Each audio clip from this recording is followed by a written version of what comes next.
We've been looking at different outlets, candidates for the Browns head coaching position. This one's from USA Today. They have Brian Flores, #1 Vikings defensive coordinator, Vance Joseph, Broncos defensive coordinator. Both those guys have previous head coaching experience. Jeff Hafley, DC from the Packers. Mike McCarthy, we've talked about. Todd Monken, offensive coordinator from the Ravens, and Joe Brady, offensive coordinator for the Bills.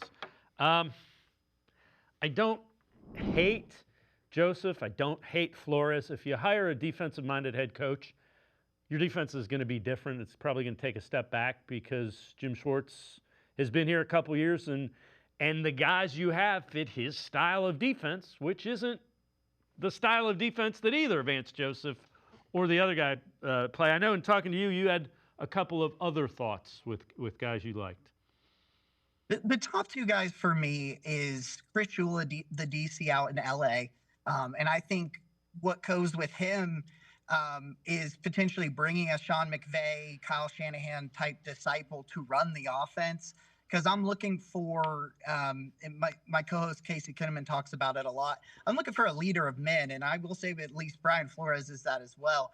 So I'm looking more at like guys that are going to inspire people, hold things together, and let his assistants, call plays and do that sort of thing. So I like Chris Shula, but he's a first-time head coach, and you made some really good points about the way this organization is structured, and it's a bit of a mess, and so you worry about first-time head coaches. Then on the other end is Robert Saleh. I know it failed in New York, but that was, I think, part of the dysfunction of that organization and the quarterback situation, which you could then respond to me and say, Jacob, isn't that similar to the dysfunction in Cleveland? And I would say, yeah.